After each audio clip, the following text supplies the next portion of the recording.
What is going on, RW and JB and ATX subscribers? I'm running solo today again as I recap the 2020 NFL Draft and specifically give you my winning and losing teams of the NFL Draft.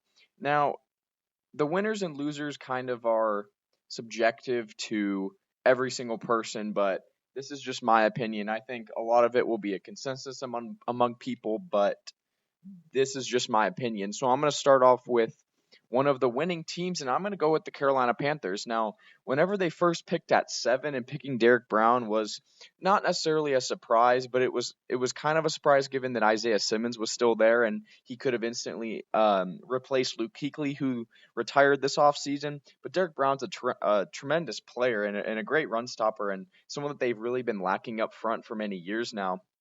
And I think that it was a great pick. He can generate tremendous pass rush from the interior to the defensive line, and that's not really something that you see very often.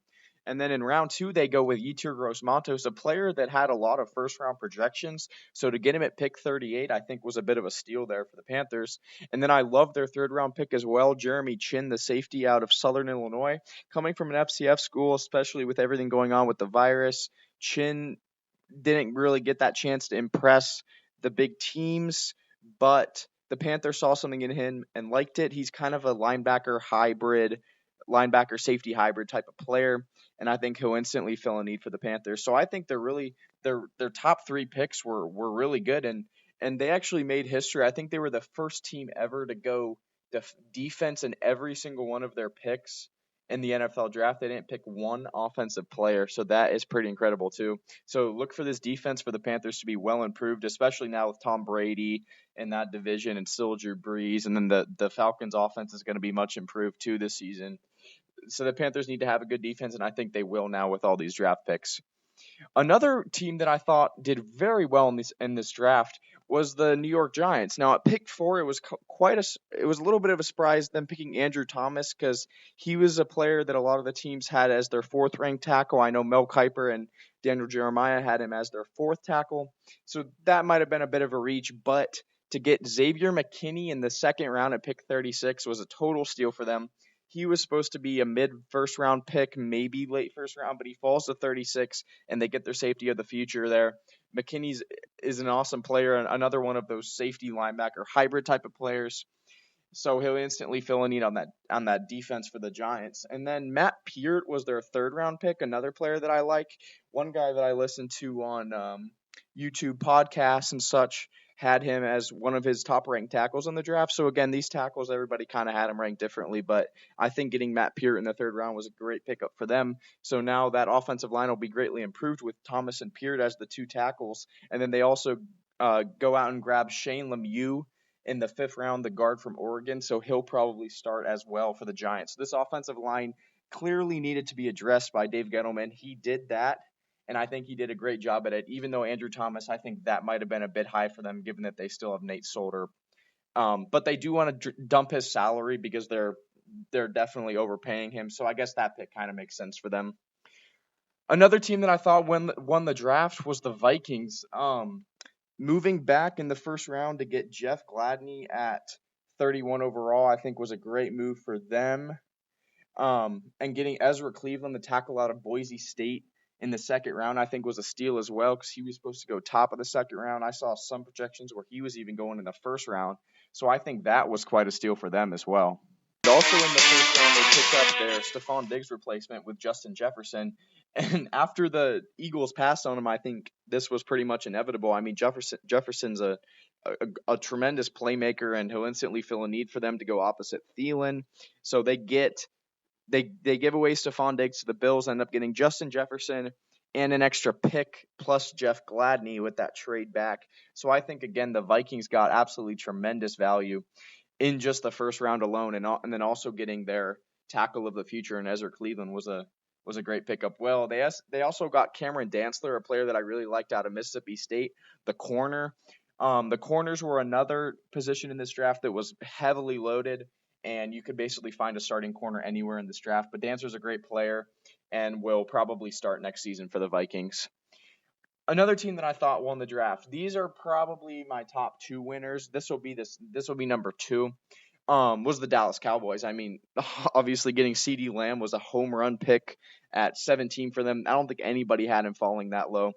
And the Cowboys did need a receiver. It wasn't at the top of their needs, but I mean, when CeeDee Lamb's there, I mean, you have to pick him, right? So they have CeeDee Lamb, Amari Cooper, and Michael Gallup now as their trio at receiver. That's pretty dang good. I mean, they're going to score a lot of points. They also have Ezekiel Elliott. Obviously, that offensive line is still tremendous. This team's going to score a lot of points next season. And then later in the draft, they go and get Trevon Diggs, another player that had first round projections. They get him at the end of the second round at pick 50 or 51. Diggs is a very athletic corner. Doesn't have the best speed, but plays bigger than he is, and I think he's going to be great for them. Obviously, they lost Byron Jones, so they had to go and get a corner at some point, and I think Trevon Diggs pair him with those other corners in Dallas, and this defense is looking pretty good. And then they also get Neville Gallimore in the third round, the defensive tackle from Oklahoma. More of a run stopper, doesn't generate a lot of pass rush, but probably will start, or if not start, see good playing time on that defensive line for the Cowboys. And another thing, and two more picks for the Cowboys that I absolutely loved. I'm probably going to botch his name, but Tyler Biage, the center slash guard from Wisconsin, fills a need for them. They needed kind of that swing guy that can give them some depth there. Probably won't start in year one, but definitely a player to watch in the future for them. Tyler Biage, the center slash guard from Wisconsin. And then I love them getting Bradley Anai at pick 179. He was projected to go in like the third round or maybe even second round, if not that top of day 3. They get him in the middle of day 3 in round 5. The defensive end out of Utah, he'll probably start for them. I mean, they need someone to go opposite of DeMarcus Lawrence. If not, he and Gallimore will both see significant playing time next season in Arlington, and this defense is looking pretty dang good after they lost all these pieces in free agency. So look for the Cowboys to be much improved, especially on offense. Oh my gosh, with CeeDee Lamb and Amari Cooper and Michael Gallup and Elliott, the list goes on and on for the Cowboys. So I think they are winner number 2. Now, winner number 1, and I can't believe a lot of this stuff happened for the Ravens, but the Ravens are my number 1 draft team. Getting Patrick Queen in the first round after he fell to 28 was an absolute steal for them. He and Kenneth Murray are kind of a similar player. He went earlier at 23, and somehow Queen fell to them at 28. So they get tremendous value and a great linebacker that's going to start from day 1 for them. And then in the second round, they go out and get J.K. Dobbins, the running back from Ohio State, who put up incredible numbers. Number 2 in college history with the Buckeyes in rushing yards. Only Archie Griffin had more yards, so he's in pretty good company there. So he'll probably play with Mark Ingram in the backfield. Probably Mark Ingram's still going to start, but Dobbins gives them some speed and some explosiveness if Mark Ingram gets injured or if they just need him to get some rest or whatever. In the third round, they get Justin Matabuke, the defensive tackle out of Texas A&M. Probably not a player that's going to start for them because their defensive line is really loaded, but a guy that provides them with some great depth. And he was supposed to be a second round pick, maybe top of the third. They get him in the bottom of the third. So again, great value for them. I love their second, third round selection too. Devin Duvernay, the wide receiver from Texas. That was really the only position of need for them, really for the Ravens. They didn't really have any good receivers last year. Hollywood Brown had a great season, but other than him, they didn't really have any explosiveness. And they're another team that loves speed, so Devin Duvernay gives them that, and he'll probably be wide receiver 2 or maybe even wide receiver 3 and play more of a slot role for them. But yeah, I think getting him in the third round was great value, especially with his speed. Their third round pick, they had a lot of third round picks in this draft. Malik Harrison, a linebacker out of Ohio State, a great player, a hard hitter, just fits their culture, and I think getting him this low was really a steal for them. I love that pick for them. And another pick that I was really excited about that they made was in the 6th round getting James Prochet, a player that Mel Kiper had ranked way above where he was picked. He kept having him on his best available. Teams kept passing on him. The Ravens just sit and wait and get him in the 6th round. So another wide receiver to get in that room and give them some speed and some explosiveness that they were really lacking at the position last season. So those are my 5 winning teams. I really go based on like value picks and picks that fit the team scheme and such. But now we're going to go into the losing teams, and some of these will be a consensus, and some of these are just my opinion. So take it as you will.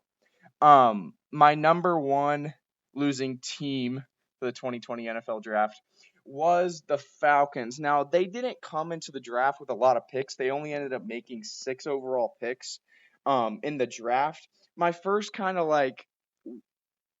oh, maybe that was a reach was at pick 16 in the first round. They picked AJ Terrell out of Clemson, the corner. I get that they needed a corner, especially like losing Desmond Trufant, and their secondary just is a mess. But that seems kind of a reach for him. He got destroyed in the championship game by Jamar Chase and Justin Jefferson. I think there were better corners on the board, such as like Gladney and maybe even Trevon Diggs that the Cowboys ended up getting. I just felt that was kind of a reach for him. And later in the draft, they get Marlon Davidson in the second round. I like that pick. I think second round for him might have been a bit high because that defensive line at Auburn was like so stacked with talent that, maybe some guys just played well because of their counterparts. Like Davidson, I think just played well mostly because of he had Derek Brown next to him, which that will make anyone play well.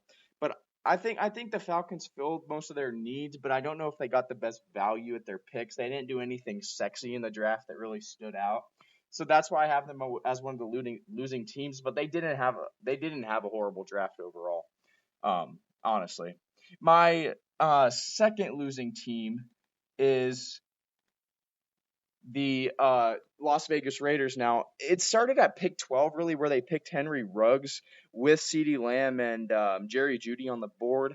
I feel like Ruggs is probably behind both those guys as a receiver.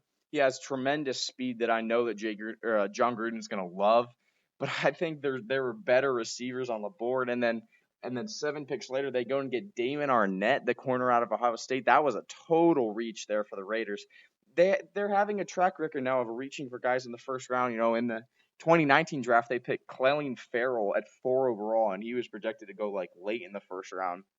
So they're having a bit of a track record now with picking players too high in the first round. Like a couple years ago, I remember they picked Gary and Conley, another corner out of Ohio State, and they didn't turn out to be anything. So I see this as a kind of similar situation.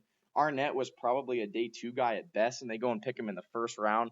That just shocked me, and they continue to do this. So I don't know what Mayock's thinking, but um at pick 80 in the third round, I do like this pick by the Raiders. They pick Lynn Bowden, sorry, a wide receiver out of Kentucky. He's a do it all, really explosive player that will pair nice with Ruggs in that offense. So I did like that pick, but their first 2 picks were real shockers to me. I did not see Arnett going that high, and I thought they should pick Jerry Jeudy or CeeDee Lamb over Henry Ruggs, but Mayock and Gruden love their speed clearly, and speed kills, so that's where they're going. Another team that I had losing, even though this one's kind of up in the air, it's really specifically based on their first round pick. It's the Seattle Seahawks. Now, Jordan Brooks, the linebacker out of Texas Tech, was a player that a lot of experts had lower on their board, maybe like a end of day 2, middle of day 2 kind of guy. They go and pick him at pick 27. But this is the type of thing where the Seahawks needed a linebacker, and they love players that fit their culture, like explosive, maybe not so big guys on defense that can play fast and go uphill really fast. So I think it's more of a culture fit for them. I just think picking Jordan Brooks was really, really high for them. And for that reason, I have them on this list because I couldn't really find another team that didn't do super well in the draft. So I just threw the Seahawks in here. I just question that first pick. I love their second round pick and Darrell Taylor, the edge out of Tennessee. I think he'll probably start, given that if they don't re-sign Jadeveon Clowney, they haven't done that yet. So I think he'll be able to step in that role pretty nicely. And obviously, it's a massive pay cut from what they were paying Jadeveon Clowney. And now these 2 teams, the next 2 teams, are by far and away the losing teams of the draft. It will probably be a consensus among everyone. And the first one's the Philadelphia Eagles. Now, it started really at pick 21, going Jalen Reagor out of TCU, the wide receiver, instead of with Justin Jefferson on the board. I mean, Rager's good, but I always worry about picking players from the Big 12 because they play no defense. If they can put up amazing stats, but that doesn't mean it's going to transfer to the NFL because there's so much talent on defense in the NFL. In the Big 12, they don't even look at the defensive side of the ball. So I just question that. He does have good speed that I know Doug Peterson will like, but I think it was a reach picking him at 21, especially with Jefferson on the board. They really needed a slot receiver, but I guess they need talent everywhere, but that just didn't make sense to me. In round two, and then picking Jalen Hurts, that was crazy too. I mean, I get that Carson Wentz has had injuries and they lost their reliable backup now in Foles a couple years ago, but Hurts, I mean, that shocked me. I saw a lot of people that were like, "What?" Like that was just shocking me. The only pick for the Eagles that I really thought was good was at pick 145. They go and get Jack Driscoll, the tackle out of Auburn.